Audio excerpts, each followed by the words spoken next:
Solo hemos visto desde esos puntos de vista y perspectiva y hemos cubierto bastante material. Esta es la segunda clase del segundo ciclo. Después de interpretación, que es la primera clase, viene Cristología, el estudio de la persona de Jesús. Amén. Si puedo, hoy termino este material de las epístolas y comienzo con la última clase, que va a ser el libro de Hebreos. Y a lo mejor después en Hebreos mismo cubre un poquito de Santiago y otros libros. No voy a entrar en Apocalipsis esta vez, di Apocalipsis la última vez. Es un material muy extenso y pues no quiero alargar más la clase porque quiero empezar a dar los exámenes y ir a la próxima etapa del material que quiero cubrir. Pero sí queríamos pausar. Espérate, estoy mal. Me falta otra clase. Después de Hebreos o antes de Hebreos, me faltó la teofanía. Eso no, yo di eso. No, ¿verdad que no?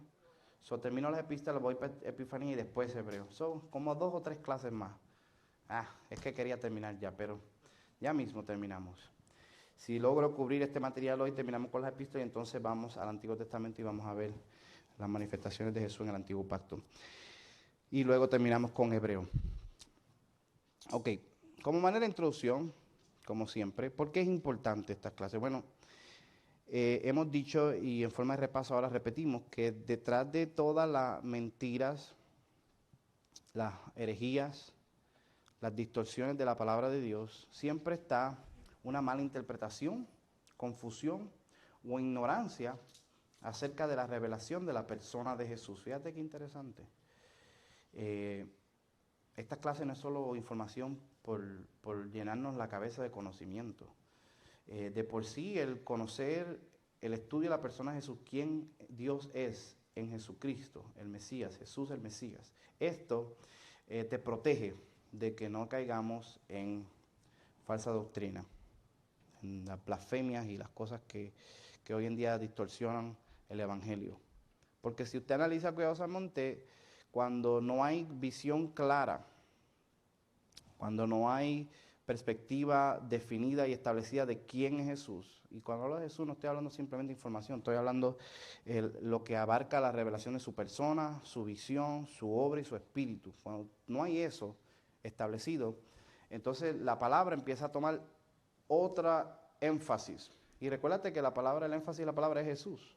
Cuando tú estás viendo en la Biblia otra cosa que no es Jesús, ya de por sí ya estamos descarriados, ya estamos inventando, ya estamos jalando y poniendo donde no debe. El mantenernos informados, predicando y hablando acerca de esta información de quién es Jesús, nos va a proteger, nos va a mantener en la visión. Y esto nos ayuda a no descarriarnos. Nunca se aburra de escuchar de Jesús. Nunca crea que es monótono ni repetitivo.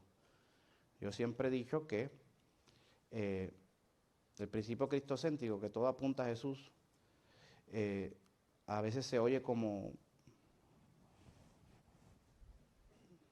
no muy sensacionalista, no muy fantástico. Y la gente piensa, bueno, pero qué aburrido que siempre todo se trate de Jesús. Y es todo lo contrario. Mientras más admiramos, pensamos, adoramos y honramos al Hijo de Dios, más la verdad, la profundidad de Dios se nos revela. Amén. Usted quizás, usted puede ver, no lo digo yo, eso es evidencia. Usted va al canal de YouTube, ahí hay cientos de mensajes. Y todos están llenos de revelación y de información. O sea, nunca hay escasez de abundancia, de conocimiento de la palabra. ¿Sabe por qué? Porque yo no me alejo de Jesús. Y mientras más admiro, adoro y honro a Jesús en su palabra, más revelación Dios me da, más profundizo en la palabra y más me cimiento en la verdad. Eso es todo lo contrario, no es monótono. El mirar a Jesús, dice la Biblia, vamos de gloria en gloria. Esa doble anunciación es infinita, eso nunca se termina. El Hijo eterno de Dios. Cada vez que tú lo admiras, ves un nuevo ángulo y profundizas más en la naturaleza divina. Dice Colosenses 2:2, todos los tesoros del conocimiento y de la sabiduría están escondidos ¿en quién? Cristo Jesús. Todo está en Él. Y en Él habita la plenitud de la deidad. Esta clase es importante porque te va a proteger a ti. Usted escuchó estas clases. ¿Cuántos están escuchando estas clases, aprendiendo estas clases? Que tú caigas en error está difícil, no imposible, pero está difícil. Porque esta misma palabra sembrada en tu corazón eventualmente va a dar fruto con una fe sólida. Y las mentiras que vengan a bombardear tu mente tienen que pelear con tantas cosas que tú ya has recibido, que detectan el desvío, el desenfoque. Y tú vas a decir, it don't sound like Jesus, it don't look like Jesus, I don't think it comes from Jesus. No se me escucha, no se me ve y se me parece como Jesús, esto no viene de Dios. Amén.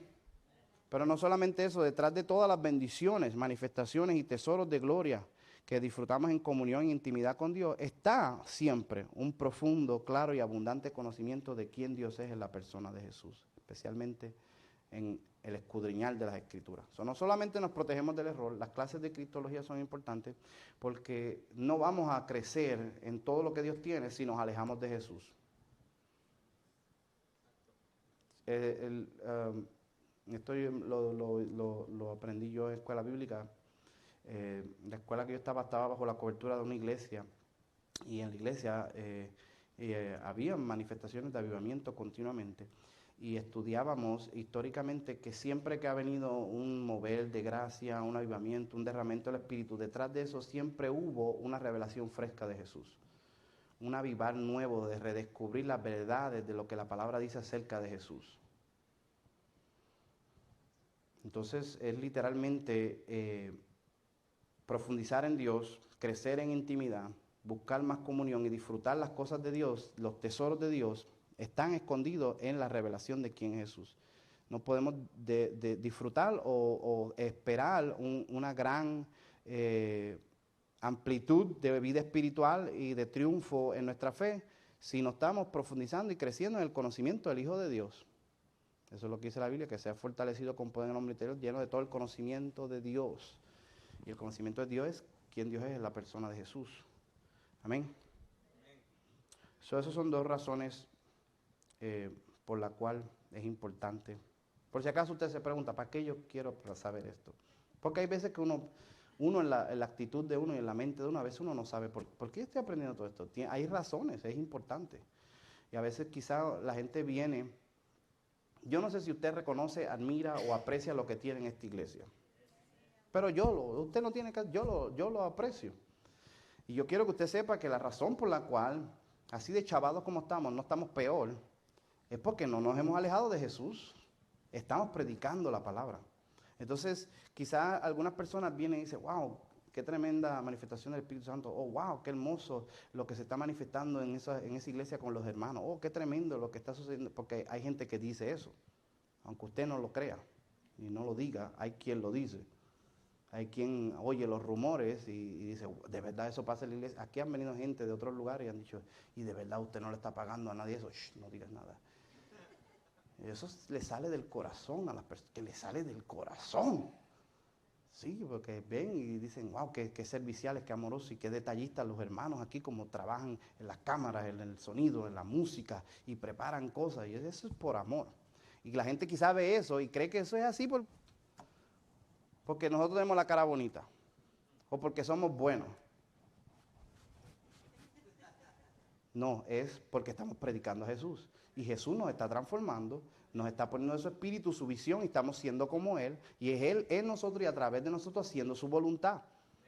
Nosotros no podemos distanciar y creer, oh, eso cayó ahí porque sí.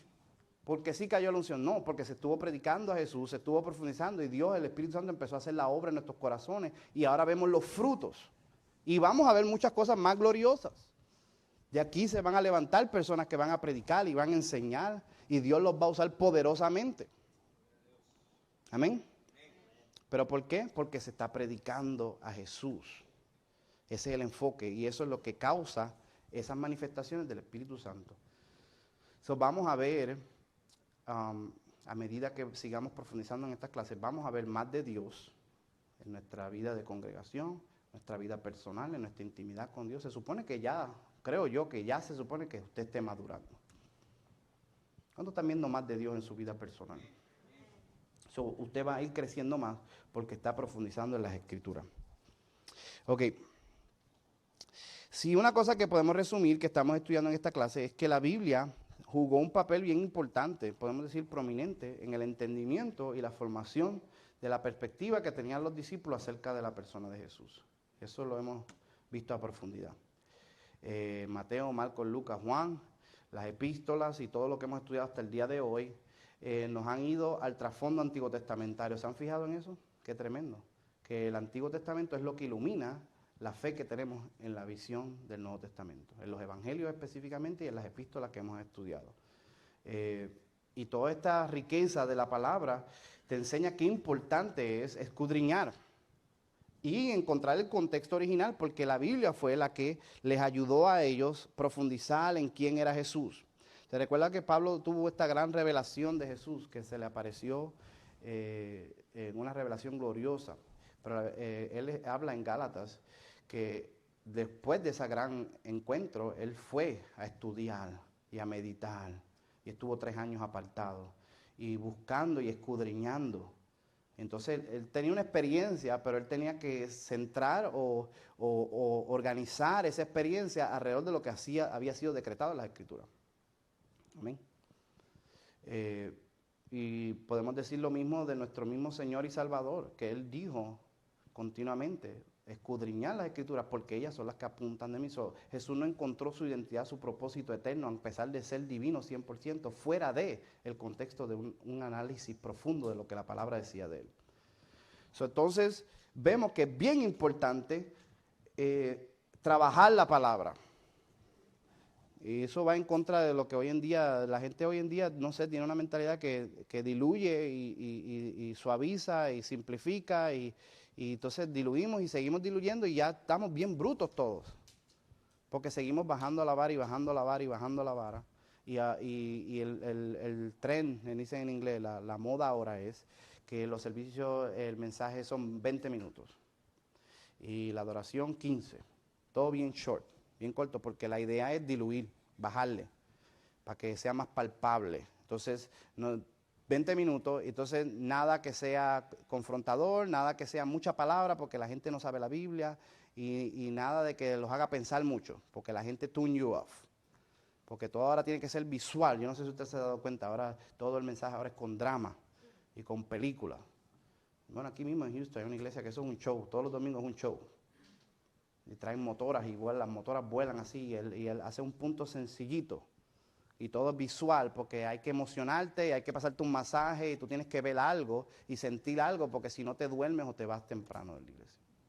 Y seguimos diluyendo.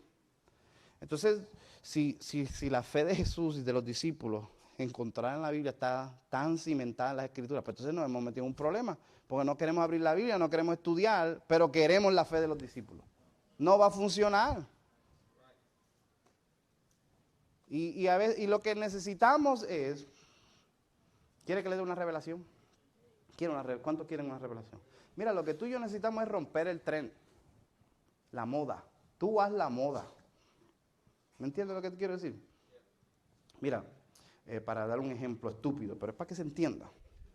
Cuando yo fui a escuela bíblica, yo me ponía la chancleta con media.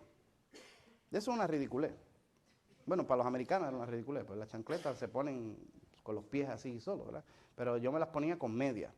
Entonces, al principio, todo el mundo se burlaba de mí. Mira. Y después la gente, oye, fíjate, no se ve tan mal. Después al mes, todo el mundo se ponía la chancleta con media. Y según ellos, creían que era una moda que había. Y no, era que yo tenía frío. Pues yo soy de Puerto Rico. Entonces, lo que es que yo tenía mucho frío ahí en Columbus, Ohio. Yo me ponía la media. No era por look. Ellos creían que era un look. Eso es un look. Y se volvió una moda. El mismo roommate mío me dijo, yo al principio me burlé, pero después dijo, fíjate, no se ve tan mal. Lo que uno tiene que hacer es traer un nuevo tren. Por ejemplo, aquí en la iglesia, pues, mira, mientras más yo enseño, más la gente le gusta. Y más aprenden, y más crecen, y más se gozan. Supuestamente una clase bíblica como esta debería estar vacío esto aquí, solo los fieles deberían llegar. Y llegan casi todos igual. ¿Es o no es? Entonces, cuando entonces nosotros empezamos a trabajar la palabra y a honrar la palabra y vemos los frutos de la palabra y entonces las personas dicen, oye, fíjate, eso de predicar no está tan mal. Eso de estudiar la palabra tiene sus beneficios. Y entonces después la gente empieza a decir, oye, ¿y por qué se manifestó eso? ¿Y por qué está sucediendo esto? Porque estamos estudiando la palabra. Ah, tú abres la Biblia. Sí, es muy bueno abrirla de vez en cuando. Y de repente lo que aparentemente no era atractivo se vuelve una nueva moda. Amén. Entonces lo que tenemos que hacer es volver a la palabra de Dios. Como fue en la vida de los discípulos, así va a ser en nosotros. Lo último que habíamos trabajado es que el nombre divino, Yahweh, los discípulos encontraron en ese nombre un esquema, un formato que les ayudó a ordenar, estructurar la revelación de quién Dios era en la persona de Jesús. Eso es lo último que habíamos trabajado. Que Yahweh, que en tu Biblia aparece como Señor, no sé si se acuerdan, yo cubrí eso, ¿verdad? De por qué Yahweh, ok, eso ya lo dimos. Ese nombre divino les ayudó a ellos a pensar acerca de quién Dios era en la revelación de Jesús. El nombre Yahweh les invitaba a dos cosas. Número uno, a tener reverencia. Y número dos, a enfatizar la comunión de la identificación personal y exclusiva de Dios con su pueblo. Esas dos cosas el nombre hacía. Aquí tenemos todo este trasfondo antiguo testamentario que introducían a Yahweh como el nombre divino, exclusivo y especial, que invitaba a reverencia y adoración. Ese es el número uno. ¿Por qué? Porque yo soy el que soy. Es como no sé cómo explicar esto, es como decir un doble énfasis de su identidad como algo fuera de. La palabra que a mí me gusta usar es trascendiente. Trascendiente es como decir que no está en el sistema. Literalmente la definición que nosotros deberíamos entender es que Dios está en una categoría que Él solo puede ocupar. Y esto es fundamental para entender la doctrina y la fe judaica y cristiana. Que Dios es por naturaleza indescriptible, indefinible, incomprensible, porque está fuera de. ¿Ok? Entonces, y eso es lo que fortalece la idea de que por eso es que no hacemos ídolos o imágenes, por eso no nos podemos inventar, porque hay que tener esa perspectiva de reverencia. ¿Están conmigo o no? Hay una frase que alguien dijo una vez que decía, Dios no existe, y es verdad, Dios no existe. Porque si Dios existiera, fuera parte de. Algunos no lo cogieron. Cuando tú dices que algo existe, estás hablando que está dentro del sistema. Es parte, Dios está por encima del sistema. Eso Él no existe. Y algunos dijeron, Él es la existencia. Tampoco, Él está por encima de la existencia también. Porque Él es yo soy el que soy. O sea, aquí tú no puedes venir con tratar de argumentar o definir. La hebreo lo pone de esta manera, el que se acerca a Dios tiene que creer que Él es. Eso es fe. Fe es un principio de la revelación de Dios. Dios se revela. Tú no puedes manipularlo, tú no puedes entenderlo, Él es incomprensible. Yo soy el que soy. Y ese yo soy el que soy es como decir yo soy y un cheque en blanco. Es como una reverencia y un doble énfasis de su trascendencia, pero también es una invitación a abrir tu mente a todo lo que Él puede ser. Por eso otra versión del nombre divino, además de yo soy el que soy, es el que era, el que es y el que ha de venir. O otra traducción es yo seré quien seré. Es una invitación a que Él se va a revelar. Tú no me puedes manipular, y el trasfondo es lo que enfatiza eso, porque la razón por la cual tú quieres conocer el nombre de Dios es para manipularlo, para invocarlo y con eso hacer un encantamiento. Pero Dios dice no. O tú quieres saber mi nombre. Tú quieres hacer encantamiento. Mira, yo soy el que soy. Tú no puedes manipularme, yo estoy por encima de. Pero yo soy el que soy y seré el que seré, yo me puedo revelar. Abre la mente y expande tu fe porque yo puedo ser. ¿Qué?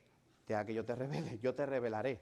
Y cuando descubras que yo soy, eso todavía yo soy. ¿Qué tú eres? Más.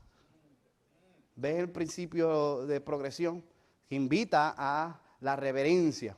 Pero también invita al pensamiento de que Dios se va a revelar. Por eso dice, yo soy Yahweh Jireh, el Señor proveerá. Yo soy provisión. Ya crees que sabes todo de Dios porque sabes que Él es el proveedor. No, yo soy también Rafa, yo soy tu sanador. Y cuando termine de ser tu sanador, todavía yo soy. ¿Qué? Más todavía. Y nunca se va a acabar de revelar su gloria. Esa es la reverencia que invita el nombre. Entonces, decir Jesucristo es Yahweh, el gran yo soy, es una invitación a esa reverencia que ya Dios había fundamentado en la Escritura de la revelación de Dios que no tiene fin. Por eso es lo grande y lo profundo de Jesús. Porque es decir, tú quieres pensar en Dios, en todo lo que Él puede ser, mira a Jesús, porque Jesucristo, el Mesías, es el Señor, es Yahweh, para la gloria del Padre. Qué hermoso, ¿verdad? ¿No creen que eso es hermoso? Entonces, el nombre Yahweh invitaba a la reverencia y enfatizaba también el número 2, que es la comunión. Es una identificación personal y exclusiva. Y ese balance de esas cosas es bien bonito porque no tiene solo Dios como este reverente, trascendiente ser que está fuera de y que solo Él se puede revelar, pero también tiene este regalo de que te doy el nombre. Pero no todo el mundo tiene el nombre. Se lo da a su pueblo. Por eso es que Yahweh se conoce como la revelación de pacto de Dios. Porque Dios le da su nombre a su pueblo.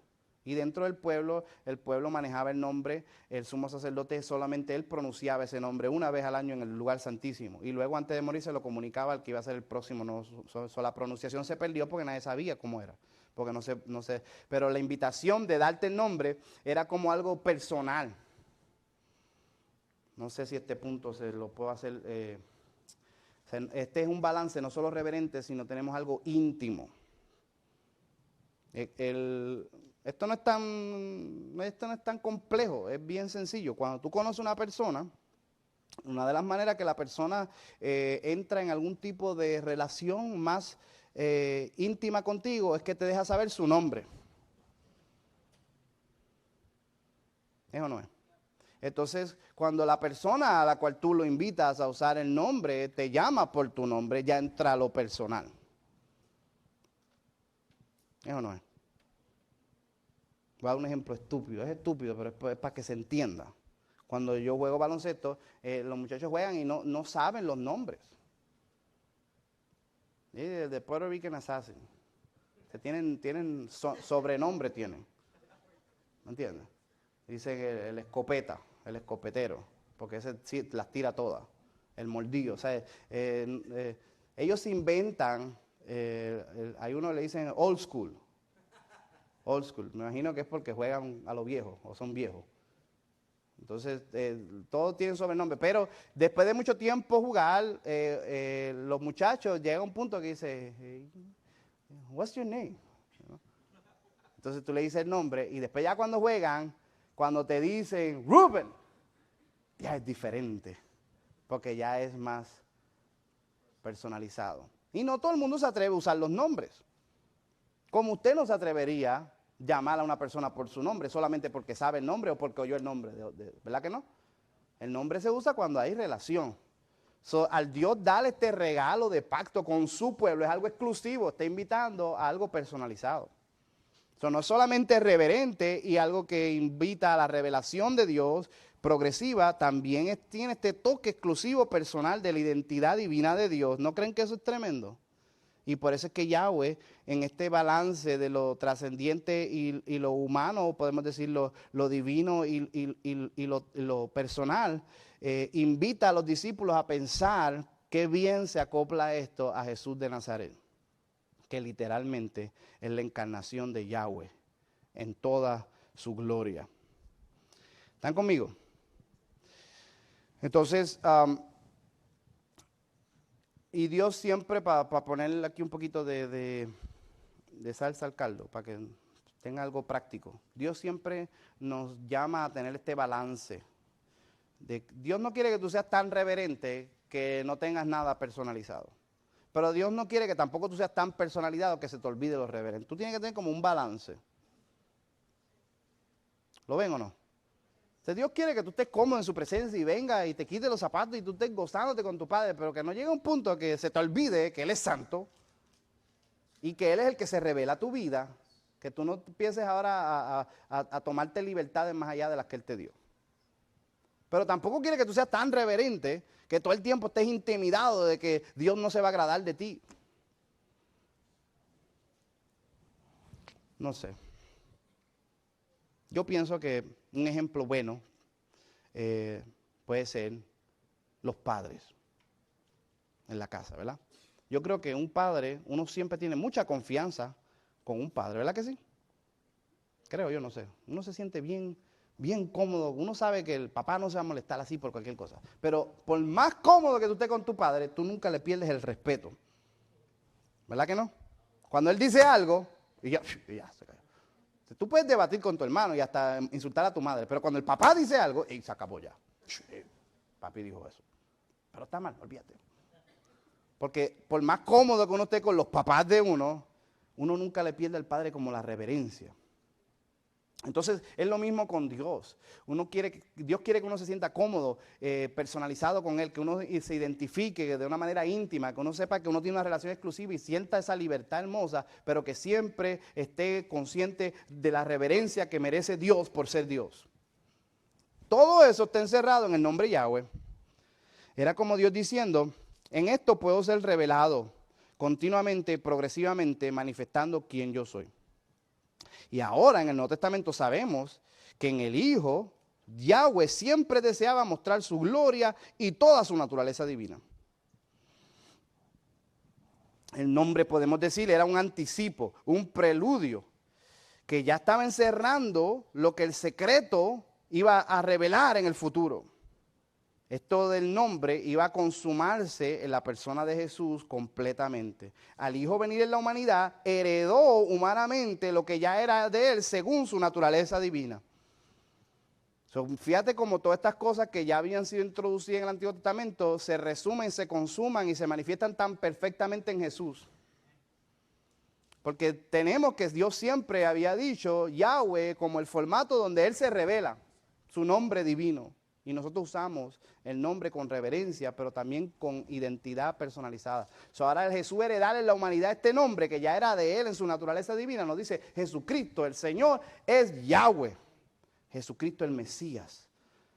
Entonces, ¿qué quiere decir? La manera en que ahora entendemos cómo Dios es personalizado y a la misma vez es reverente. La manera en que entendemos cómo Dios siempre se revela continuamente, progresivamente y a la misma vez siempre es trascendiente. Todo esto lo entendemos por lo que Dios hizo en Jesús, el Hijo Eterno. ¿Están conmigo hasta ahí?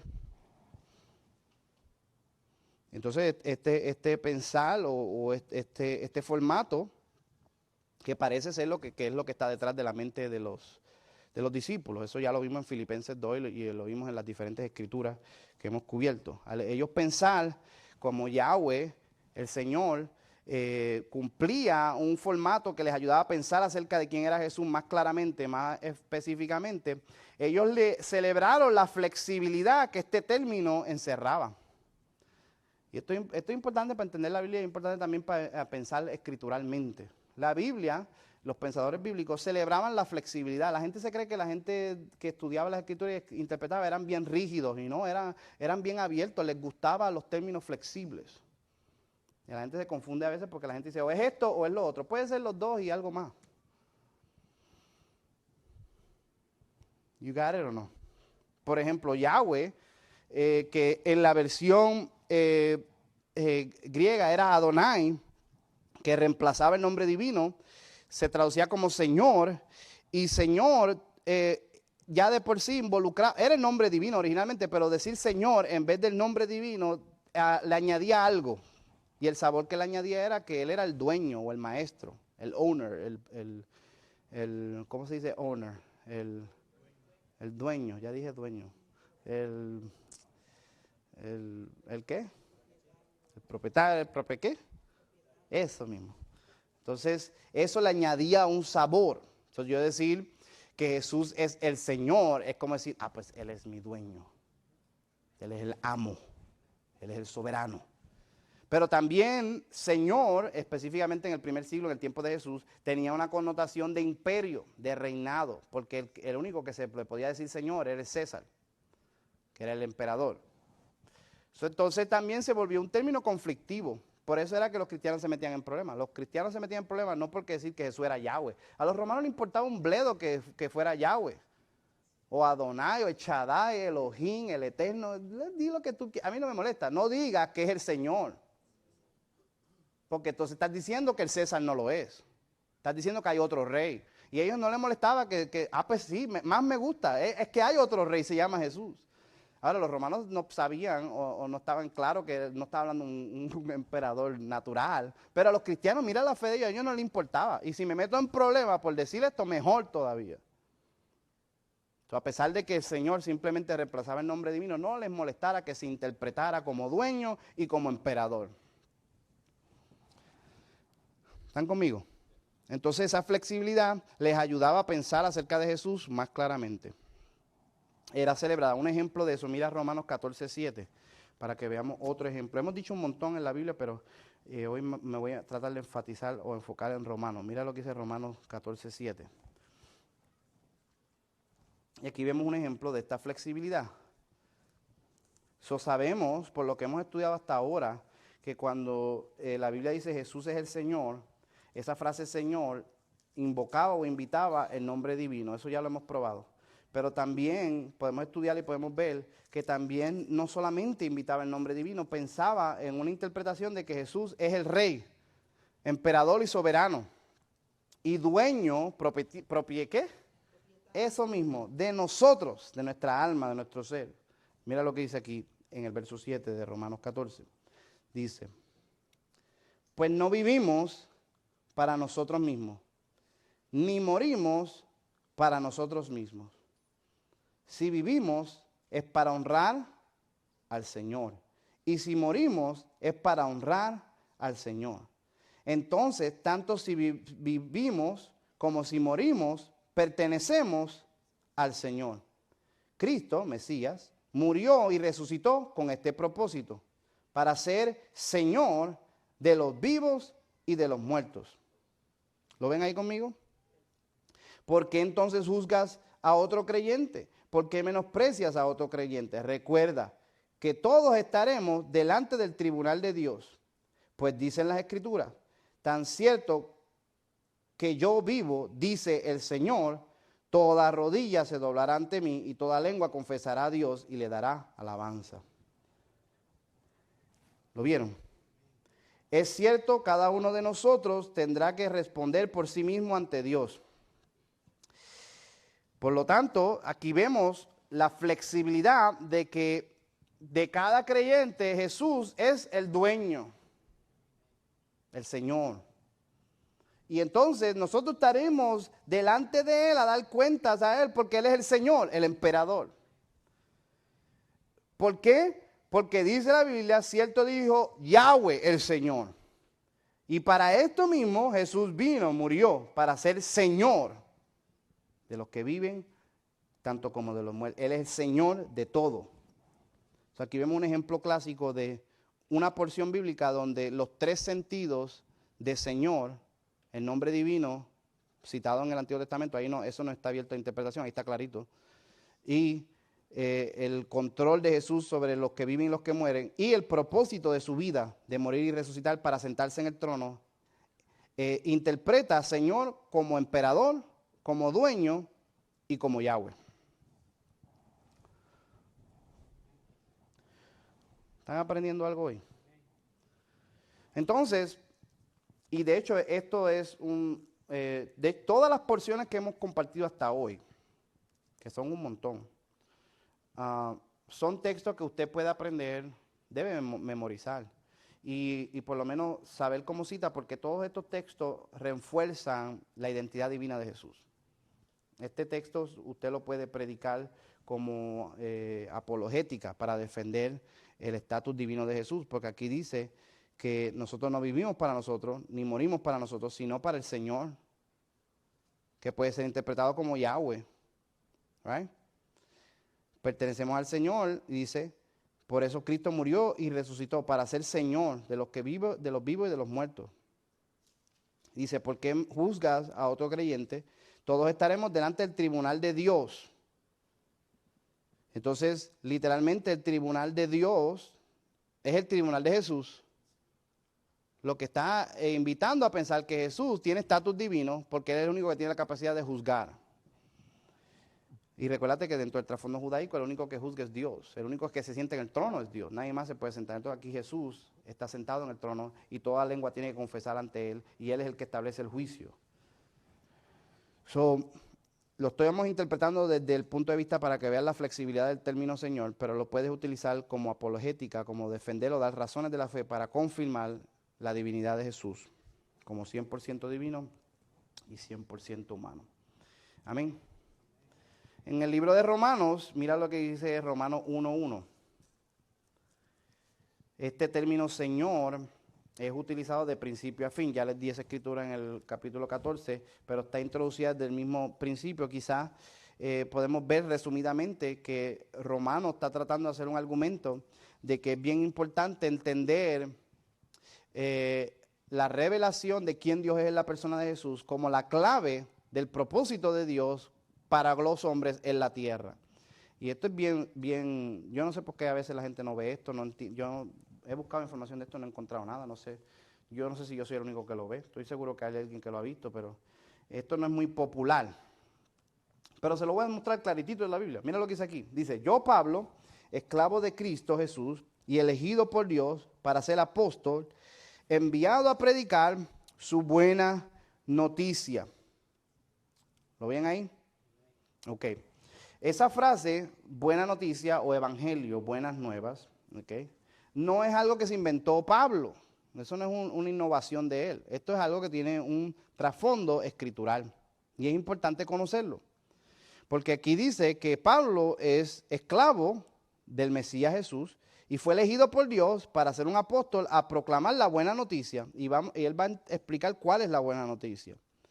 Esta buena noticia no es otra, no es algo nuevo, dice. Es la que Dios prometió esa buena noticia por medio de los profetas en las Sagradas Escrituras. Eso aquí no es debatible, él está hablando de la Biblia. Y la Biblia de Pablo es la misma Biblia de Jesús, que era la de los discípulos, es el Antiguo Testamento. Eso es donde la Biblia habla de las buenas noticias. Le voy a dar 3 textos. Isaías 52:6. Aquí vemos otro ejemplo como las escrituras antiguas testamentarias iluminan lo que el Nuevo Testamento está tratando de decir. De hecho, sin esta escritura no hace el mismo sentido lo que Pablo está diciendo. No toma el mismo énfasis ni el mismo peso. Mira lo que dice Isaías 52:6. Dice aquí.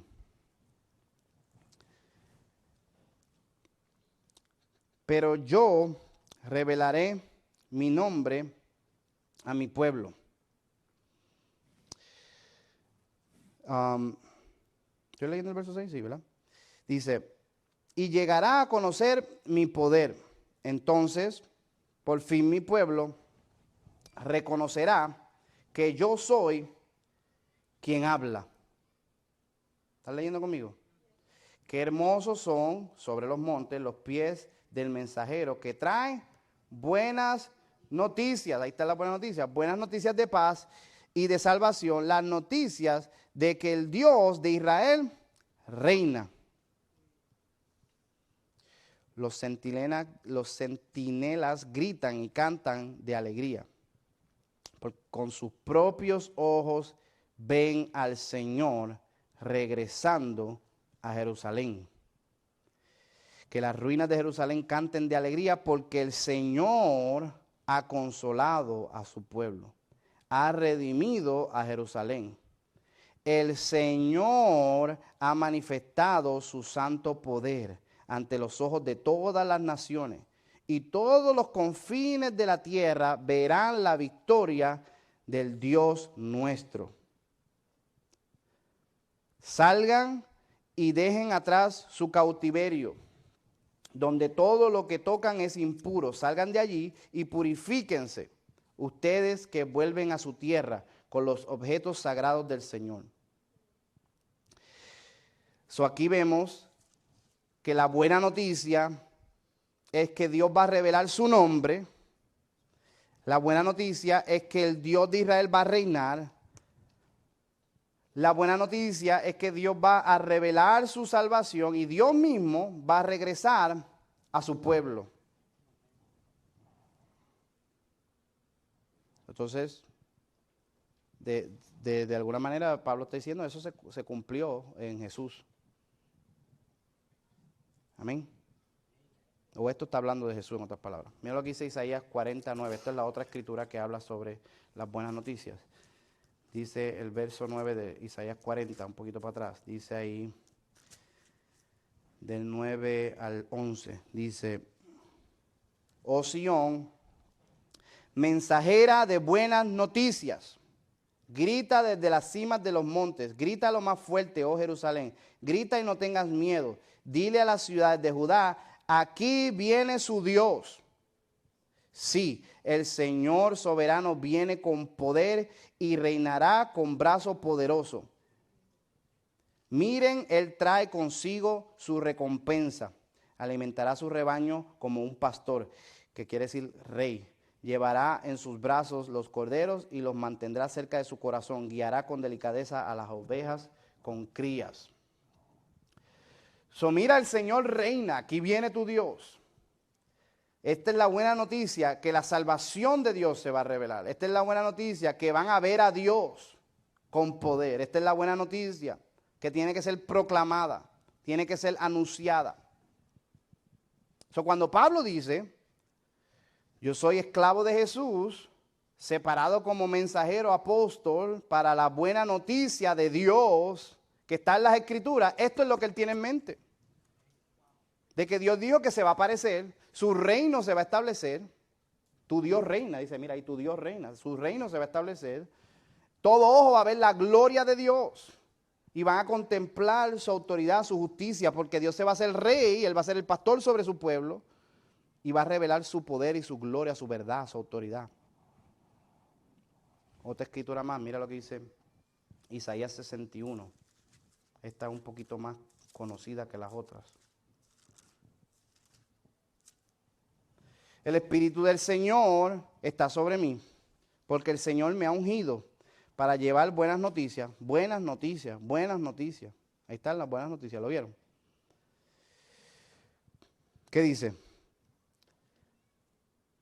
Las buenas noticias para predicar a los pobres. Me ha enviado a consolar a los de corazón quebrantado y a proclamar que los cautivos serán libertados y que los prisioneros serán puestos en libertad. Él me ha enviado para anunciar a los que se lamentan que ha llegado el tiempo del favor del Señor, junto con el día de la ira de Dios contra sus enemigos.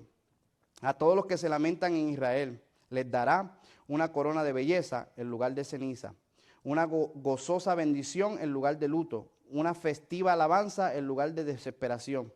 Ellos en su justicia serán como grandes robles que el Señor ha plantado para su propia gloria. Son 3 versos aquí de la buena noticia, y todas involucran la manifestación del Señor, la revelación del nombre del Señor, viniendo con su reino, su autoridad y su gloria.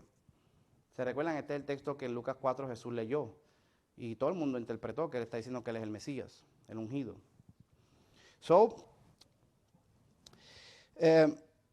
Todas estas cosas está diciendo Pablo, porque él tiene estas profecías en mente, al decir las buenas noticias de Dios, se resumen en Jesús. Es como decir, en Jesús, Yahweh y su gloria se aparecieron. Su reino se estableció y la salvación de Dios se manifestó. Ahora, obviamente, y esto es lo interesante, que esto ya está en Isaías. Estamos hablando de cosas bastante terribles. Terribles, espantosas, espectaculares, dramáticas. Los adjetivos se acaban. Decir que Yahweh mismo se va a aparecer, su gloria se verá, su reino se va a establecer y la salvación será manifestada. Eso está terrible. Pues aparentemente Pablo dice que todo eso pasó en Jesús. Y obviamente aquí viene el problema. Entonces, pues esto está bien raro, porque estamos hablando de cosas bien dramáticas y sin embargo no todo el mundo o no lo percibieron, o Dios no hizo buen relacionista público, o no lo dio buena promoción, o something happened, porque aparentemente ni el mismo Israel, y ese es el énfasis y el enfoque de Romanos, por si acaso le interesa. Esto es lo que Romanos está tratando de debatir. Aparentemente ni el mismo Israel lo vio. Entonces, es curioso que Pablo va al mismo Isaías diciendo, pero es que Isaías ya lo había dicho. ¿Qué dijo? ¿Quién ha creído a nuestro anuncio? Hablando de la buena noticia. Y sobre quién el brazo del Señor será revelado. Y el buen predicador dice, el brazo del Señor se revela a todo el que cree. Ese es el problema, no todo el mundo lo creyó. Entonces viene toda la otra parte de Isaías, que es que Dios puso una piedra de tropiezo, que será ofensa, que Él será rechazado, Isaías 53, que Él fue molido por nuestros pecados, castigo de nuestra paz fue sobre Él, por su llaga fuimos nosotros. Todos nosotros nos descarriamos, mas Jehová tomó sobre Él, el Señor tomó sobre Él el pecado de todos nosotros. Entonces viene toda la otra visión de que desde el principio Dios le dijo a Isaías, ok, proclama y anuncia y revela, pero recuérdate que van a oír, pero no entenderán. Verán, pero no percibirán, y el corazón de ellos se endurcerá, y entonces yo los sanaré. Pues no todo el mundo va a creer el anuncio. Lo que Dios hizo en Jesús fue terrible, pero no todo el mundo lo cree, no todo el mundo disfruta el hecho de que ya Dios estableció su reino en Jesús, Dios ya reveló su gloria en Jesús, Dios ya reveló su nombre, Yahweh mismo se apareció en Jesús. Todas esas cosas son verdad. La salvación de Dios ya se manifestó, pero no todo el mundo lo cree. Por eso es que hay que proclamar la buena noticia. Entonces estos versos deberían ser clave para nosotros entender el misterio del Evangelio. El Evangelio es una frase que resume lo que significa la buena noticia. Es bien importante predicar, porque sin predicación, todos los versos están invitando a que, mira, grita, proclámalo, porque hay que declarar lo que Dios hizo, predicarlo y proclamarlo, para que la gente oiga, crea, y entonces el fruto y el disfrute de lo que ya Dios hizo en Jesús se pueda manifestar en más vida y en más corazones. Amén. Ahora, esto no quiere decir que Dios está vulnerable simplemente a la predicación del Evangelio y a nuestra... Dios eventualmente va a mostrar lo que hizo en Jesús a todo el mundo en un reino glorificado. Eso está prometido, ¿ok? Eso va a suceder, pero hasta que ese día llegue, nosotros estamos llamados a preparar el camino como Juan el Bautista y seguir introduciendo esta verdad de lo que ya es verdad para que no esperemos ese día. ¿No creen que Dios es tremendo? Qué hermoso es Dios. Eso es como Dios diciendo, mira, yo voy a venir un día y voy a hacer todo esto en la tierra. Pero déjame prepararte desde antes, para que ese día no sea tan terrible. Y desde antes tú recibas perdón, te santificas, recibas mi espíritu, trabajes en la tierra en mi nombre, proclames mi verdad, tengas una corona, tengas un fruto. Cuando venga el día glorioso y te pares en el juicio, no venga con vergüenza. Puedes decir, yo trabajé para esta obra también. ¿No creen que es tremendo lo que Dios hizo en Jesús? Porque es como tú llegar el día del examen y no estudiaste. Nunca nadie ha tenido ese... Qué feo es eso, ¿verdad? Y tú estudiando ahí, fajado. Y tú sabes que no importa cuánto tú estudies, en 15 minutos tú no puedes prepararte para el examen. Pero tú tratas y it's too late. ¿Me entiendes? Qué feo se siente eso. Pues así se van a sentir mucho cuando venga el Señor. Ahí van entonces a tratar de ¿qué dice la Biblia? Y Señor, le estoy preparando. Y tú sabes que no, it's too late. El tiempo de estudiar ya pasó. Ahora viene el examen y te van a dar una F. Te vas a colgar literalmente, te vas a colgar. Anyway. ¿Qué quiere decir? En Isaías se narra el tema del linaje de David. Se narra el tema del Mesías. Y vemos literalmente que está amarrado todo esto en la revelación de Dios, en las buenas noticias, la proclamación de las buenas noticias. Y esto es introducido con el tema de que el Espíritu del Señor está sobre mí porque me ha ungido. Eso es frase ungido, es el ungido con la unción. Eso es lo que significa Cristo, Mesías, es el ungido con la unción. El Espíritu de Dios está sobre el ungido, es sobre el Mesías. Entonces, Dios va a revelar su salvación y todas estas cosas, Pablo está diciendo, se va a consumar o se consumó ya en Jesús. Se manifestó y se estableció. Ahora, mira lo que sigue diciendo Romanos. Estamos en Romanos capítulo 1. Pablo, esclavo de Jesucristo, elegido por Dios para ser apóstol, enviado a predicar la buena noticia. Dios prometió esta buena noticia hace tiempo por medio de los profetas en las Sagradas Escrituras. Ya sabemos lo que estaba pensando. La buena noticia se trata de su Hijo. ¿Lo vieron ahí? Todo esto que acabamos de leer, que Dios se va a aparecer, la gloria de Dios se revelará, el brazo del Señor en su poder se manifestará la salvación, el Dios reinará, establecerá su... Todo eso estaba hablando de su Hijo. Entonces dice, en su vida terrenal, él fue descendiente del rey David, Eso es otra forma de decir que era Mesías. Y quedó demostrado que era el Hijo de Dios cuando fue resucitado de los muertos mediante el poder del Espíritu Santo. Entonces, sabemos que él está hablando de Isaías, porque está citando a los profetas en la Escritura. Sabemos que está hablando de Isaías porque habla de la buena noticia. Isaías es el que habla de la buena noticia. Y aparte de que él cita estos textos en otras versiones, en otras partes de Romanos. Y sabemos que él está interpretando que todo esto que Isaías está profetizando se trata de Jesús, porque él mismo lo dijo. Ahora, con estas escrituras en mente y con lo que acabamos de estudiar, yo puedo conectar que de alguna manera u otra, Pablo tiene en mente Isaías capítulo 9, verso 6. Se lo voy a mostrar. Esto es lo que la gente no sé, no lo veo, no le interesa verlo, o a lo mejor yo lo estoy interpretando mal, no sé. Pero a mí yo veo esto tan claro, no sé por qué la gente no lo ve. Mira lo que dice Isaías capítulo 9. Y vamos a ver si usted no ve que muchas de las frases que Pablo utiliza ya están aquí en esta porción y en este texto. Isaías 9, ¿qué verso le dije? Dice aquí, del 6 al 9, ¿verdad? Dice, pues nos ha nacido un niño, un hijo se nos ha dado.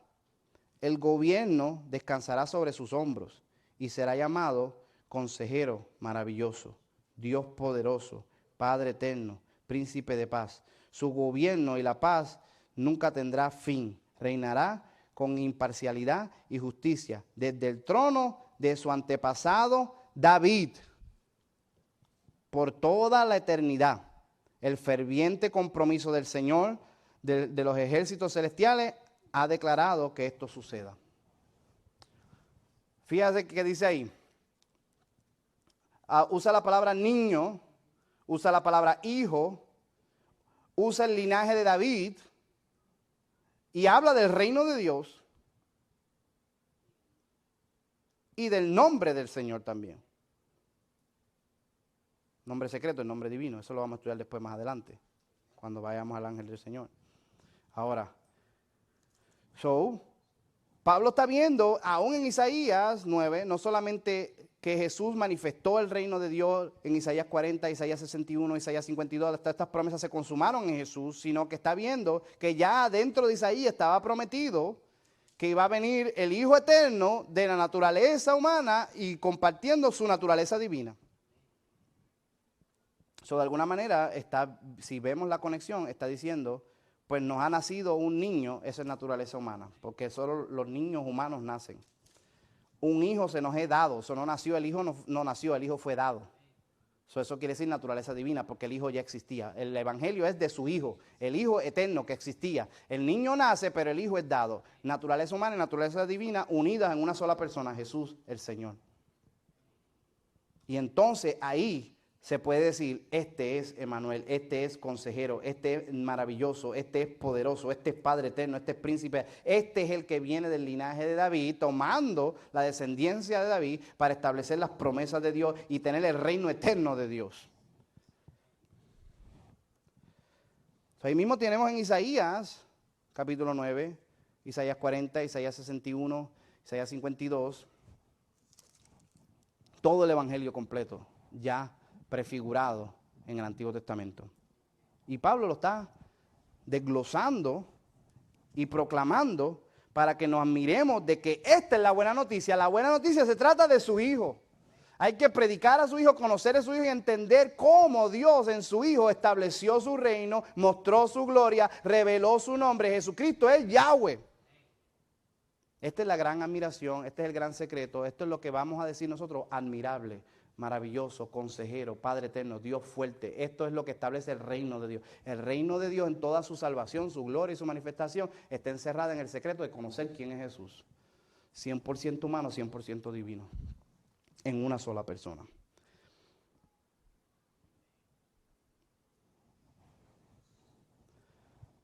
¿Lo están viendo? Dice, la buena noticia se trata de su Hijo. En su vida terrenal, él fue descendiente del rey David. O sea, su Hijo, en su vida terrenal, hay una vida que no es terrenal, fue descendiente del rey David y quedó demostrado que era hijo de Dios, se mostró que era eterno cuando fue resucitado entre los muertos mediante el poder del Espíritu Santo. Qué terrible, ¿eh? Él es Jesús el Mesías, nuestro Señor, nuestro Yahweh. Por medio de Jesús, el Mesías, Cristo, nos dio y nos ha dado a nosotros como apóstoles el privilegio y la autoridad de anunciar por todas las partes a los gentiles lo que Dios ha hecho por ellos, a fin de que crean en Él y obedezcan, lo cual dará gloria a su nombre. Esto da ganas de salir a predicar. Está terrible, qué responsabilidad nos han dado a nosotros. Dios hizo una cosa tremenda, y después nos dejó a nosotros el trabajo de hacerlo. Por eso, como dice esa canción, make his name glorious. Nos dio el trabajo a nosotros de hacer su nombre glorioso. Eso es como decir que Dios te dio el libreto y ahora te dice, haz la película. Tú haz el show. Tú proclámalo, tú haz lo grande para que la gente sepa lo que Dios hizo en Jesús.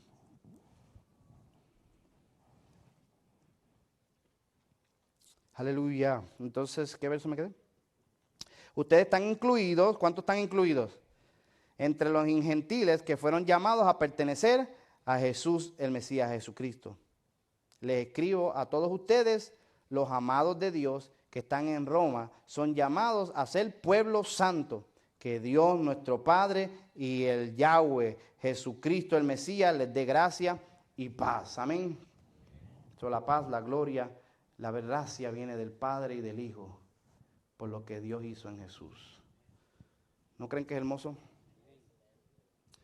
Entonces, Romanos 8:3 parece aludir a esta misma fusión y distinción entre la naturaleza divina y humana.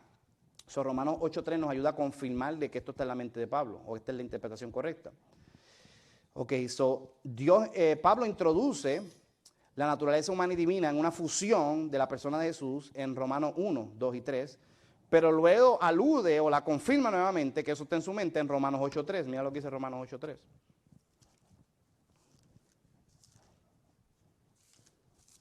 Soy yo, hace calor aquí.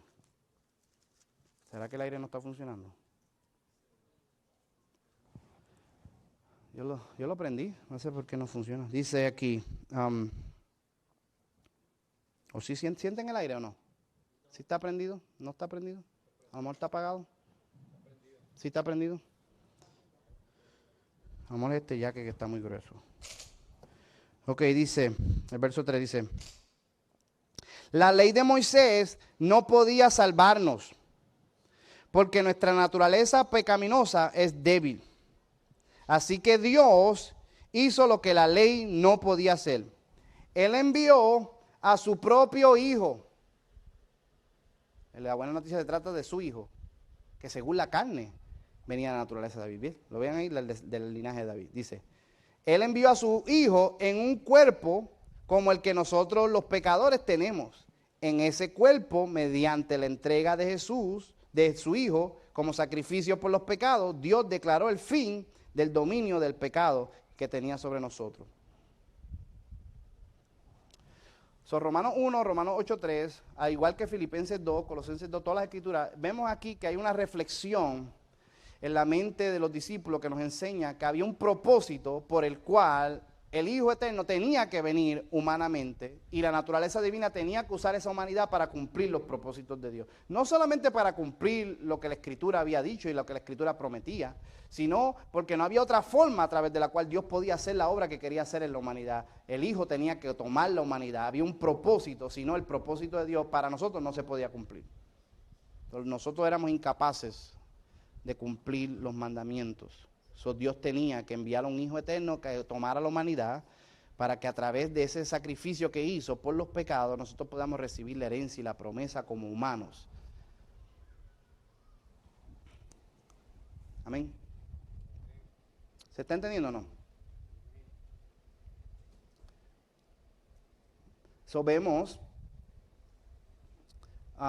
Vemos reflexión para encontrar razones por las cuales Dios reveló a su Hijo en fusión de la naturaleza divina y humana en Romanos 1 y Romanos 8:3.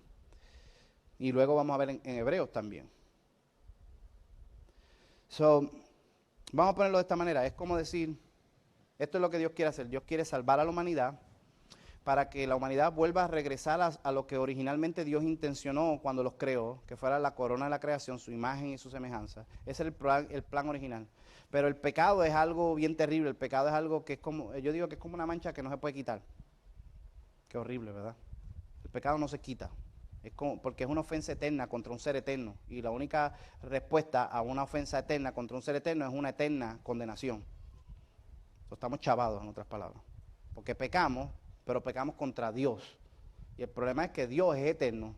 Cada castigo tiene que tener una justa retribución. Si te robas 10 centavos, un correazo. Te robas 10 millones, 10,000 correazos. O sea, es más fuerte porque hiciste algo peor. El pecar, como es contra Dios, y Dios es eterno, y su santidad es incalculable, Él es intrascendente. O sea, la única retribución a eso es eterna condenación. Qué horrible, ¿eh? Porque quiere decir que Dios te tiene que sostener eternamente para que puedas recibir el castigo de haber pecado contra Él. Por eso es que la Biblia se oye tan cruel, porque la gente va a ser torturada y nosotros no tenemos inmortalidad por naturaleza propia. O sea, tú no eres inmortal por derecho propio. Es que no te puedo destruir, ya te crees. Dios es todopoderoso, eso puede destruirte para que dejes de existir. Si un día no exististe, Él puede hacer que no existas. Entonces la única razón por la cual tú eres inmortal, vives para siempre, es porque Dios te da la capacidad de vivir para siempre. Porque Él le da la gana, porque te ama, obviamente, cuando estás con Él. Pero ¿y qué de los que no están con Él? Como pecaron eternamente contra un ser eterno, la única eterna condenación que es la única retribución justa de lo que han hecho. Eso Él les tiene que dar el poder divino para que puedan ser sustentados eternamente. ¿Será horrible lo que dice la Biblia? Es lo que dice la Biblia. La gente no sé si lee la Biblia. La Biblia dice que al final de los tiempos, la gente ya está fastidiada, pues está en el infierno, desconectados de Dios y su gloria. Están sufriendo. Pero después dice que al final, lea la Biblia, no lo digo yo, al final los van a resucitar con un cuerpo eterno, y entonces con un cuerpo eterno van a ir a un lago de fuego y azufre, donde van a sufrir eternamente. Entonces, eso es un castigo peor. Entonces, Dios tiene un problema porque creó al hombre y no quiere deshacerse de él porque lo ama. Pero ahora tiene un pecado que es una ofensa eterna y tiene que tener una retribución. La única forma es que Dios en su Hijo eterno se haga hombre y tome esa ofensa eterna y la ponga sobre su naturaleza divina, que es lo único que tiene la capacidad de destruir eso, y a través de su sangre divina quitar eso como que nunca sucedió, y entonces en su humanidad darle a todos los hombres la herencia que siempre intencionó que nosotros recibiéramos. Dios lo tenía que hacer así, tenía que ser humano y divino en el Hijo eterno. Y entonces esa reflexión la vemos en Romanos 3, la vemos en Romanos 8, la vemos en la Biblia, en el libro de Hebreos. Dios tenía que venir porque solo Dios puede tomar el pecado sobre él. Yo no sé si usted entiende eso. Nosotros no podemos ni con el pecado de nosotros mismos. Porque es muy fuerte, la paga del pecado es muerte. Y no es muerte física, es muerte eterna. Desconectado de Dios, ese peso es muy fuerte. Él no tomó el pecado de una persona, de toda la humanidad la tomó sobre él. Solamente un ser divino, que es Dios mismo, puede hacer eso. El Hijo eterno vino y tomó el pecado sobre todos nosotros. Y en la humanidad sufrió por nosotros. Qué terrible, ¿eh? Esto es lo que hay que proclamar, esto es lo que hay que anunciar, esto es lo que tenemos que contemplar y admirar, que mucho nos ama Dios, para que escapemos esa eterna condenación. Por eso es que Jesús dice, mira, no tengas miedo de que alguien te mate. Témele a Dios, que puede cogerte con tu cuerpo y abrir la tierra y ponerte en un lago a fuerza para que sufras eternamente. ¿Tú quieres tener miedo? Tenle miedo a Dios. Porque hay mucha gente que quisiera escapar de este mundo. Dice, acá, sácame ya de mi miseria, pégame un tiro, pásame un carro por encima. Se tiran de un barranco, ¿no? Ya están hartos de este mundo. Pero imagínate que tratan de escapar y entran a una condenación ahora eterna. Y de esa no se puede escapar. Qué horrible, ¿eh? Por eso es que la buena noticia es una buena noticia. ¿Quieren una buena noticia? No tienen que pasar eso. ¿No es una buena noticia? Solamente hay que creer en Jesús y recibir su obra y su espíritu. Amén. Ok, ya estoy terminando. Tengo que terminar hoy, obligado, en nombre de Jesús. Ok, vemos esta combinación y entonces vamos a ir a Romanos 9:5 y Romanos 8:9, que vemos la confirmación de que Pablo está pensando en Jesús según su naturaleza divina. Podemos decir que la naturaleza divina es intrínseco, perteneciente a quien Jesús es en su ser. No es algo atribuido o no es algo conquistado. Es algo natural de su ser. De hecho, naturaleza divina es algo que tiene que ser natural. Pues eso tú no puedes heredar, tú no lo puedes comprar en una tienda. Jesús es Yahweh, es divino, porque siempre fue y tuvo que ser siempre divino. Mira lo que dice Romanos 8:9. Estos son versos sutiles que mucha gente no ven, que confirman el estatus de Jesús en la mente de los discípulos. Dice, Romanos 8:9 dije, ¿verdad? Pero ustedes no están dominados por su naturaleza pecaminosa. Son controlados por el Espíritu. Si el Espíritu de Dios vive en ustedes. Y recuerden que los que no tienen el Espíritu de Cristo en ellos, de ninguna manera pertenecen a Él. A ver, ¿quién lo cogió? Bien sutil, casi nadie lo ve. Dice, tú no estás controlado por la naturaleza pecaminosa. ¿Por qué? ¿Qué dice? Porque son controlados por el Espíritu. El Espíritu de Dios vive en ustedes. El Espíritu de Dios vive en ustedes. Y recuerden que el que no tiene el Espíritu de Cristo no pertenece a Él. El Espíritu de Cristo es el mismo Espíritu de Dios. Si el Espíritu del Mesías es el Espíritu de Dios, quiere decir que en su esencia más pura, intrínsecamente, Jesús es Yahweh. Mira lo que dice Romanos 9:5. Un poquito más adelante dice la Biblia. Abraham, Isaac y Jacob son los antepasados de los israelitas. Cristo mismo era israelita en cuanto a su naturaleza humana. Entonces hay otra naturaleza entonces. Se está hablando de los antepasados y dice que Cristo también venía de su naturaleza humana de esos antepasados. ¿Lo vieron ahí? Dice, Abraham, Isaac y Jacob son los antepasados de los israelitas. Cristo mismo era israelita en cuanto a la naturaleza humana. Y Él es Dios, el que reina sobre todas las cosas y es digno de eterna alabanza. Amén. Aquí vemos que Jesús tiene 100% naturaleza divina y 100% naturaleza humana. Él tomó la naturaleza humana temporalmente hasta que la glorificó y la transformó según el poder de su naturaleza divina. Entonces, esta es la buena noticia. Entender y contemplar por qué estas dos naturalezas tenían que estar en esta persona. Y ver la manera en que ¿cómo podemos decir? Se complementan los atributos. O sea, los atributos divinos se comparten con los humanos y los atributos humanos se comparten con los divinos para que lo que Dios hizo en Jesús pueda ser su propósito completo. La sangre de Jesús, aunque era humana, porque tenía que ser humana, dice ahí que era del linaje de David, por eso yo digo que Dios tuvo que tomar la humanidad de María para que pudiera ser genuinamente hombre. Y todos estos textos que acabamos de leer confirman eso. Si no, no puede ser israelita y no puede venir de los antepasados. Y no puede tomar una figura. Y además se lo puedo probar porque Jesús cuando vino humanamente no venía en su cuerpo natural con la gloria de Adán. ¿Es o no es? Tenía un cuerpo que tenía la capacidad de ser tentado y tenía un cuerpo que tenía la capacidad de sufrir, de llorar, de morir. Tomó el linaje de la humanidad, tenía esa humanidad, por eso es que Jesús es tan glorioso. Porque no es un segundo Adán como que Dios hizo otro Adán de la tierra y entonces Yahweh se entró a eso. No, Él tomó la humanidad ya caída y la tomó de María y entonces ahí entró la naturaleza divina y Yahweh se encarnó y esa humanidad que es más peligrosa, más débil y más susceptible, a pesar de ella, no pecó. Y cumplió todos los propósitos de Dios. Deshizo todo lo que nosotros hicimos. Qué glorioso es Dios en Jesús.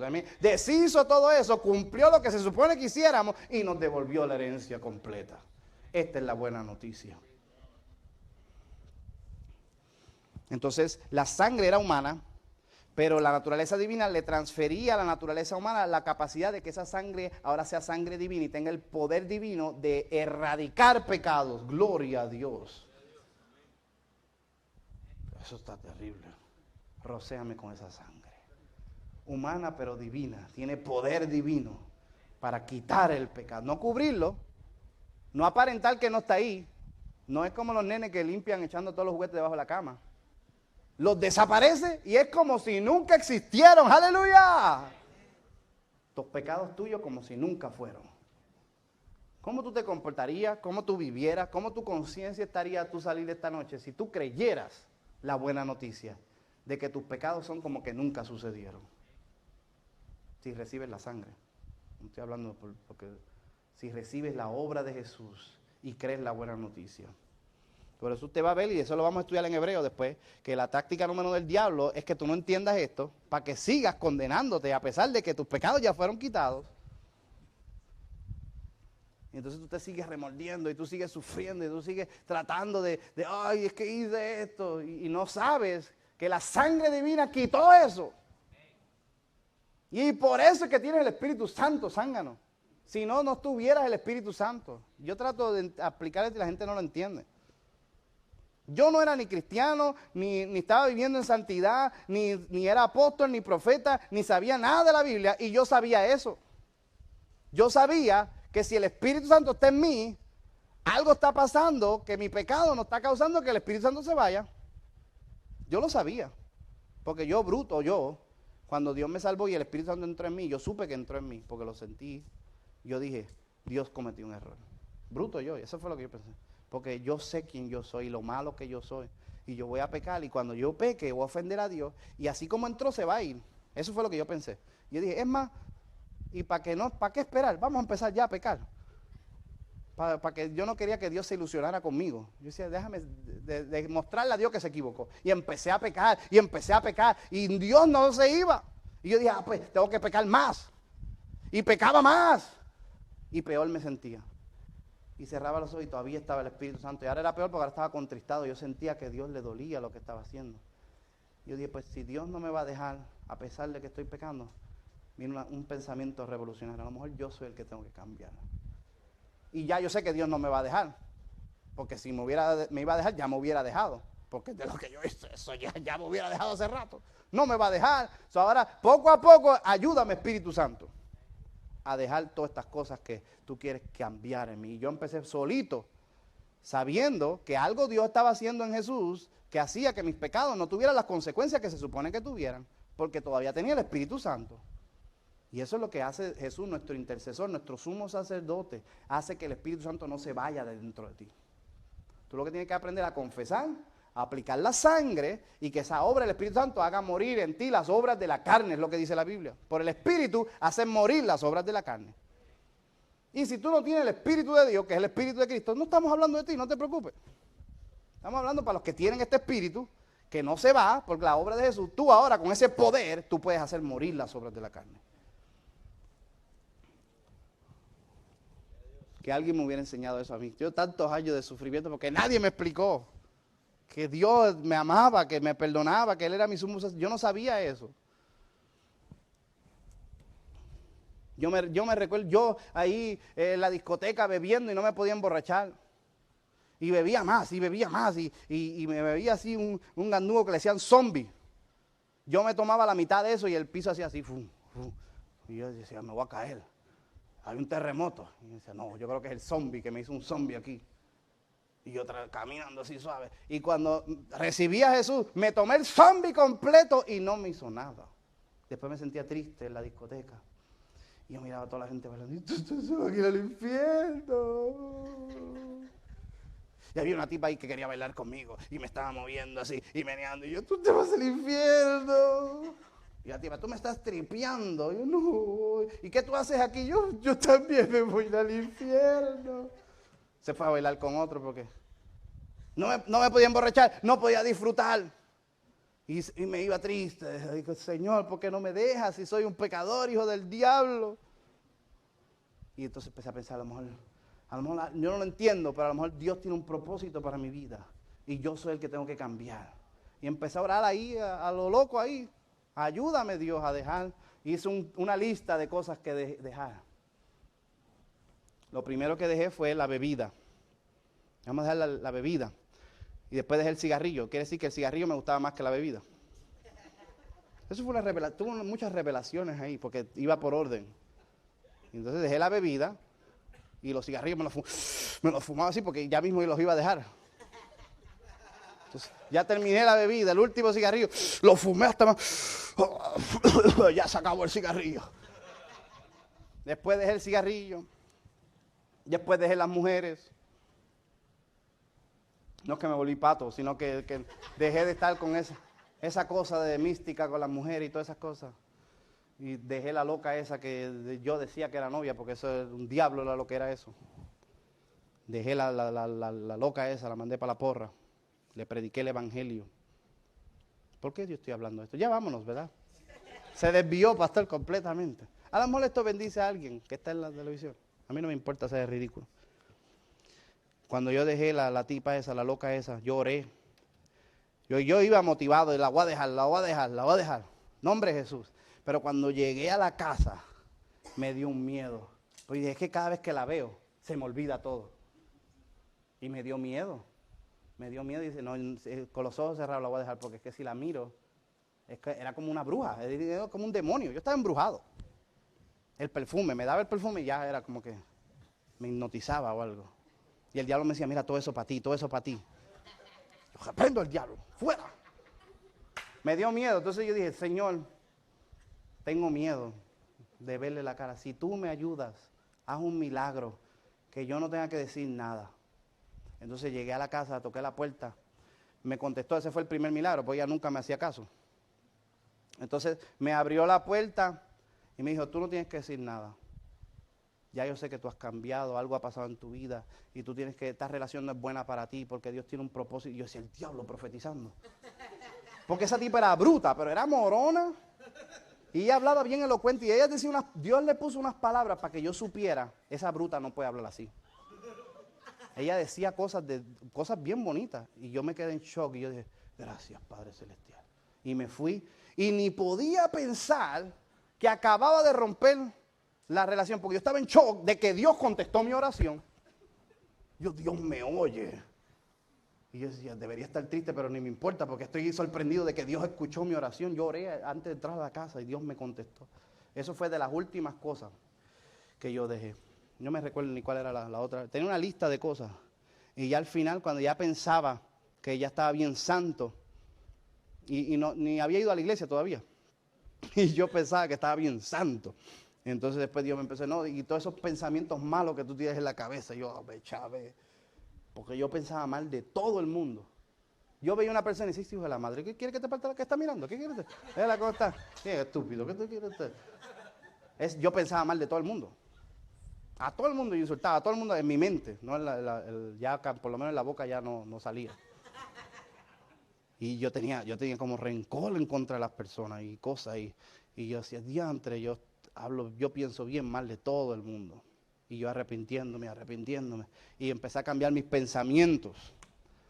Y así es un proceso y nunca he terminado, todavía me faltan cosas. Yo sé que usted no, porque usted está en otro nivel espiritual, pero yo todavía tengo cosas que estoy orando para que Dios me siga. Pero el mismo Dios que me ayudó a salir de todo eso es el mismo Dios que me va a ayudar por la sangre divina de Jesús. Esa sangre nunca pierde el poder y tú la puedes seguir aplicando en tu vida, en tu conciencia, en tu mente. No importa lo que ha regresado de tu pasado o qué cosas Dios te ha revelado que tienes que soltar. Utiliza el mismo nombre y la misma sangre divina que a través del poder del Espíritu Santo te santifica para Dios. Y usted nunca se va a aburrir haciendo esto. Sacas 10 y Dios te revela 10 más cosas que tienes que dejar. Amén. Terminamos con esto, Romanos 10. Eso fue de gratis. Amados hermanos, el profundo deseo de mi corazón y mi oración a Dios es que los israelitas lleguen a ser salvos. Yo sé que ellos tienen un gran entusiasmo por Dios, pero es un fervor mal encausado, pues no entienden la forma en que Dios hace justas a las personas ante Él. Se niegan a aceptar el modo de Dios. Y en cambio se aferran a su propio modo de hacer justos ante Él tratando de cumplir la ley. Sin embargo, Cristo ya cumplió el propósito por el cual se entregó la ley. Como resultado, a todos los que creen en Él se les declara justo ante los ojos de Dios. Qué hermoso, ¿ah? Dice, pues Moisés escribe que la ley exige obediencia a todos sus mandatos para que una persona llegue a ser justa ante Dios. Pero el modo de la fe para hacernos justos ante Dios dice, no digas en tu corazón, ¿quién subirá al cielo para hacer bajar a Cristo a la tierra? Ni tampoco digas, ¿quién descenderá al lugar de los muertos para volver a Cristo de modo de vida? En realidad, ¿qué dice? El mensaje está muy cerca de ti, en tus labios y en tu corazón. ¡Aleluya! Esta es la buena noticia. Qué terrible está esto. Dice, no diga, ¿y cómo yo sé que todo esto es verdad? Tráeme al Cristo ese para que baje del cielo aquí, para que yo lo vea. No diga, aquí yo no estuve ahí viendo la resurrección, yo no vi la tumba vacía, resucítame a Jesús para yo verlo. No digas eso. Cerca de ti está la palabra, en tu boca y en tu corazón. Cerca de ti. El milagro de la buena noticia es que tú puedes proclamar, cuando oyes esta buena noticia, una revelación. Mira lo que dice. Y ese mensaje es el mismo mensaje que nosotros predicamos acerca de la fe. Si confesares con tu boca que Jesús es el Señor y crees en tu corazón que Dios lo levantó de entre los muertos, serás salvo. Pues es por creer en tu corazón que eres declarado justo ante los ojos de Dios, y es por confesarlo con tu boca que eres salvo. Como dice las Escrituras, todo el que confíe en Él jamás será deshonrado. No hay ni diferencia entre judíos y gentiles en ese sentido. Ambos tienen al mismo Señor, quien da con generosidad a todos los que lo invocan. Pues todo el que invoque el nombre del Señor será salvo. ¿Lo ven ahí o no? Esta es la revelación. La revelación es confesar que Jesús el Mesías, es el Señor, es Yahweh. Naturaleza humana y naturaleza divina. Cuando tú oyes este mensaje cerca de ti, en tu corazón y en tu boca, tú puedes confesar que crees esta buena noticia. Y de repente el Espíritu Santo te da los frutos de ¿qué? La gloria de Dios, la revelación de Dios, el reino de Dios. Tú puedes decir, mi Dios reina, yo estoy en el reino de Dios. La salvación del Señor se manifiesta a tu vida. ¿Cuántos están contentos que son salvos? Porque oyeron la buena noticia. Eso no es repetir como el papagayo, Jesús es el Señor. Y no estoy diciendo que eso sea malo, porque yo cuando dije Jesucristo, yo no sabía ni lo que estaba diciendo y el Espíritu Santo me salvó igual. No estoy diciendo que sea malo, pero estoy diciendo que el sentido de la Escritura era que entendiéramos la profundidad de la buena noticia, es lo que Dios hizo en la persona de Jesús. Eso es lo que tiene el poder. Y lo que muchas veces no entendemos y a veces no comprendemos es que quizás yo, el que estaba declarando, no sabía lo que estaba diciendo, pero el que me proclamó la noticia y me sembró sí sabía, y el Espíritu Santo está borrando la fe de esa persona. Eso es como dijo Jesús. Lo que oímos y lo que vemos, lo que conocemos, esto anunciamos. Esto es un club exclusivo. Los que están en el club te pueden entrar al club. Pero los que están fuera no pueden proclamar y no pueden anunciar. El poder de declarar la buena noticia es la fe de aquellos que se les ha revelado el misterio de que Jesucristo es el Señor. ¿Lo están entendiendo? Por eso dice, y ya terminé con esto, dice aquí, pero ¿cómo pueden ellos invocarlo para que los salve si no creen en Él? ¿Y cómo pueden creer en Él si nunca han oído de Él? Si hay gente que quiere creer y tener fe, pero no han oído, y sin oír no puede venir la fe. Hay gente que quiere clamar y hablarle a la montaña y profetizar y declarar cosas y invocar el nombre y clamar, oh Dios, y orar, pero ¿cómo puedes hacer eso si no has creído? Y creer no viene si no has oído. Hay gente que quiere creer y usar la fe, pero no han oído nada. Y dice, ¿cómo pueden oír a menos que alguien les predique? ¿Y cómo irá alguien a contarles sin ser enviado? Por eso dice que hermosos son los pies de los mensajeros que anuncian la buena noticia. La misma buena noticia que decía Romanos 1. Y por eso dice, no todos aceptan la buena noticia, verso 16. Porque el profeta Isaías, ¿ves? Ahí está hablando Isaías. Dijo, Señor, ¿quién ha creído nuestro mensaje? Así que la fe viene por el oír y el oír de la buena noticia acerca de Cristo. ¿Lo vieron ahí? Qué terrible, ¿eh? Todo el mensaje es acerca de quién es Jesús. Esa es la buena noticia. Y se abren los cielos cuando se proclama esto y los corazones oyen y creen. Por eso es que tenemos que oír. Oh my God. ¿Usted me entiende o no? Es tan importante oír. Yo mismo me paso oyendo para que la fe llegue, para que la revelación se active. Yo me hago un autoexamen espiritual, emocional y mental y me chequeo antes y después de oír. Diferencia entre el día y la noche. Cuando empecé a escuchar, la mente, los pensamientos, el espíritu no estaba en el nivel que cuando la palabra empieza a llegar y empiezo a escuchar y termino y ya estoy en otra cosa, completamente, porque la fe vino. ¿Por qué? Porque escuché a alguien enviado que predicaba buena noticia, que predicaba el evangelio, el mensaje cristocéntrico enviado por el Espíritu Santo con las escrituras. ¿Quién ha creído? No se puede creer a menos que haya la revelación de quién es Jesús, revelación abierta de Jesús. ¿Me entienden lo que estoy hablando? Porque hay veces que yo me pongo a oír y siempre todo el mundo dice uno que otro disparate. Eso es perdonable. Pero hay unos disparates que yo digo, blasfemia. Me molesto porque hay cosas que uno dice, no, I'm sorry. Off. Yo no puedo oír esa estupidez. Yo no sé en qué tú estás pensando. Yo no sé si alguien te molesta. Yo no sé qué rayos está. Pero esa estupidez que acaba de salir de tu boca, imperdonable.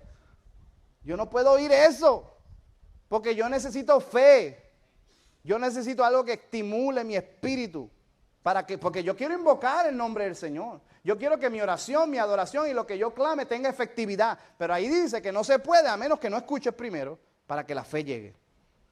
Yo necesito escuchar la palabra de Dios. ¿Están entendiendo o no? Mira, hubo un idiota una vez que estaba predicando y dijo, la Biblia no se trata de Jesús. Me dio ganas de quitarme el zapato y tirárselo en la cara. Yo creo que Dios eso me lo perdona. Los evangelios no se tratan de la cruz. Ese estúpido lee la Biblia. Leerá la Biblia. Yo no sé en qué clase de mentalidad tú estás para decir, yo creía que un rayo iba a caer así y ¡pam! Iba a caer muerto ahí mismo. Porque hay cosas que son irreverentes y están blasfemando la palabra. Y yo no puedo escuchar eso. Porque aunque yo no crea eso, el espíritu detrás de eso se pega. El espíritu irreverente de decir lo que te viene a la mente y de interpretar las cosas como te da la gana. A lo mejor tú no dices un disparate tan feo como ese, pero dices los tuyos propios. Y tú tienes que decir, no, la palabra no dice eso. Y cuidar, como dijo Jesús, lo que tú escuchas, porque todo lo que tú oyes se te añade. Mantén tu fe, tu gasolina de fe full. Deja de estar huyendo gente estúpida y gente zángana. Te debería dar vergüenza, te debería dar vergüenza. Tú vienes aquí y oyes buena palabra y se te enseña bien y sales de aquí a oír a un estúpido. Yo no sé cómo tú puedes vivir contigo mismo. Lo menos que tú debes hacer es escuchar a alguien que más o menos se parezca un poco a lo que tú estás oyendo. Porque eso es sentido común. ¿Cómo yo voy a ir a oír una estupidez ahora después de haber oído todo esto? Y fui al Antiguo Testamento y estudié la palabra con detenimiento y me tomaron el tiempo de enseñarme todos los principios y lo aplicaron. Y ahora voy a ir a ver un zángano que ni abrió la Biblia. Y me dijo, esta es mi Biblia. Y qué bonito, mira cómo hace la Biblia así. No, por favor, manténgase en la misma línea. Y hay mucha gente que enseña la palabra bien. Pero usted tiene ya las herramientas, escudriñe y busque. Y va a encontrar, es más, Dios mismo le va a dirigir. Como Dios me ha dirigido a mí a encontrar libros, personas, y Dios me conecta a gente que tienen el mismo espíritu, que predican la misma palabra. Y así Dios va a hacer contigo si tú oyes al Espíritu Santo. Amén. Denle un aplauso al Señor. ¿Aprendieron algo hoy?